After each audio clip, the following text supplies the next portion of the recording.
Okay, this lesson is about the exponential graph characteristics that we will be doing with exponential graphs right now in Algebra 2. It's just a few. There are really about 14 graph characteristics, but we're only going to do about 5 today. And you have already done this in 9th grade when you had me in 9th grade, so I'm not going to go into the same detail that I did when you were in 9th grade, but I'm going to give you just a run through about how to do it. Now, there are other graphs in our notes, but we're only going to do 2. We're going to do this one, which is f of x equals 2 to the x power f of x, or y equals 2 to the x power, either one.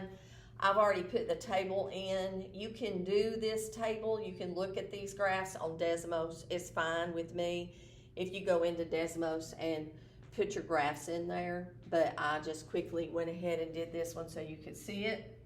Here is the graph. I graphed these points. I also graphed 2 to the 3rd power, which would be 8. I just went ahead and put that one in here. Now remember, when we're labeling a graph, we label our arrows with a point as if it had an x and a y coordinate, just like this does, and I will review this real quickly. This is the point 2, 4. Every point up here can be labeled. These on the corner, all of them can be labeled with an x and a y coordinate. This is 1, 2. So what I do is I label my arrows with an x and y coordinate as well. You remember that this is infinity if it keeps going, positive infinity. If y keeps going, that's positive infinity. This is negative infinity on the x-axis and negative infinity on the y-axis. So if I label my arrows with an x and y coordinate, just like I do any other point, then this arrow would be, this is the x, this is the y, and it falls between infinity and infinity, so that's the x and the y. This one, my x keeps going forever and it's negative infinity. However, my y does not go up like that, so it wouldn't be infinity, and it doesn't cross 0, so it's not negative infinity. But the line that it is approaching, the value that this graph approaches but never touches, is 0. That's an asymptote.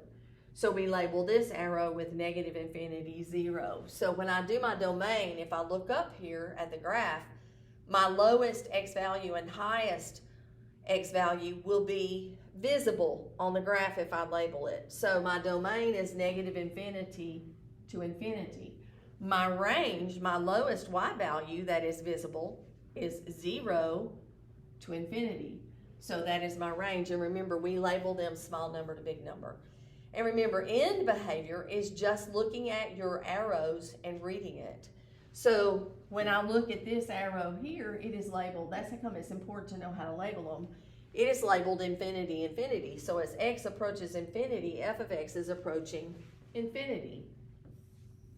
As x approaches negative infinity, f of x is approaching 0. And my y-intercept is 0, 1. And my asymptote, that's the line that we are approaching, the horizontal line that we are approaching but never touch. So that is y equals 0. Today we're just exploring some parent graphs. Tomorrow we will begin shifting these around, and our asymptotes are going to change once we do that. Now this one had a typo. It's actually 1/3 to the x power, and I went ahead and put in these values on the xy table. Again, you can type this into Desmos and get your own.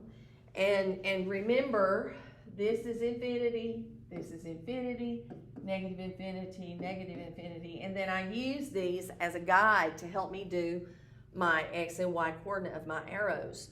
So this, here is the x, here is the y. This arrow falls between negative infinity and infinity.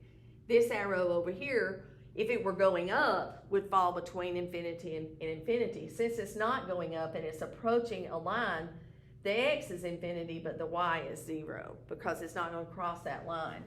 So then we come over and we do our domain and we do our range and we look at everything that we have labeled. So my domain is going from negative infinity to infinity.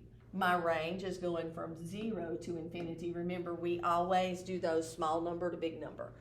We don't do it left to right. We do it small number to big number. So 0 to infinity.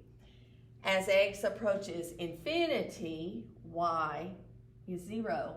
As x approaches negative infinity, y is infinity. My x-intercept, or not my x-intercept, pardon me, my y-intercept is 0, 1, and my asymptote is at y equals 0. And thank you. Your homework will look very similar today.